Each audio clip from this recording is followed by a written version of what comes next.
అల్లాహ్ సుబ్హానహు వ తఆలా హజరత్ జిబ్రాయిల్ అలైహిస్సలాంను ఇలా ఆదేశించాడు, అయే జిబ్రాయిల్ వెళ్ళండి, నా ప్రియమైన హబీబ్ ముహమ్మద్ రసూలుల్లాహ్ సల్లల్లాహు అలైహి వసల్లం గారి ప్రియమైన కుమార్తె ఫాతిమా చూపిన త్యాగం మరియు సహనం సాటిలేనివి.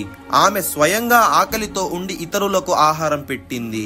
ఇప్పుడు ఆమె ఇంట్లో తినడానికి ఏమీ లేదు, కాబట్టి మీరు ఆమె కోసం స్వర్గం నుండి ఆహారం తీసుకువెళ్ళండి అని అల్లాహ్ సుబ్హానహు వ తఆలా నుండి ఈ ఆదేశం అందిన తరువాత హజరత్ జిబ్రాయిల్ అలైహిస్సలాం గారు స్వర్గం నుండి సువాసన గల రొట్టెలు, ఖర్జూరాలు మరియు తేనె తీసుకొని మానవ రూపంలో హజరత్ అలీ గారి ఇంటి ద్వారం వద్దకు వచ్చారు.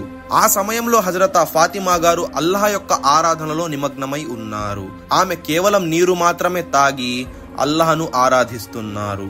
అప్పుడు ఇంటి బయట నుండి యా అహ్లే బైత్ అంటూ ఒక స్వీట్ అండ్ సస్పెన్స్ఫుల్ వాయిస్ వినిపించింది. ఈ గొంతును విని హజరత్ అలీ గారు ఆశ్చర్యపోయారు. వెంటనే ఆయన వచ్చి తలుపు తెరిచినప్పుడు చేతిలో ఒక పాత్రను పట్టుకొని ఒక అందమైన వ్యక్తి నిలబడి ఉన్నారు. ఆ వ్యక్తిని హజరత్ అలీ గారు మీరు ఎవరు అని అడగగా ఆ వ్యక్తి ఇలా జవాబు ఇచ్చాడు, నేను అల్లాహ్ యొక్క దూతను, నా పేరు జిబ్రాయిల్. మీరు మీ ఆకలిని భరించి ఇతరులకు ఆహారం ఇచ్చారు.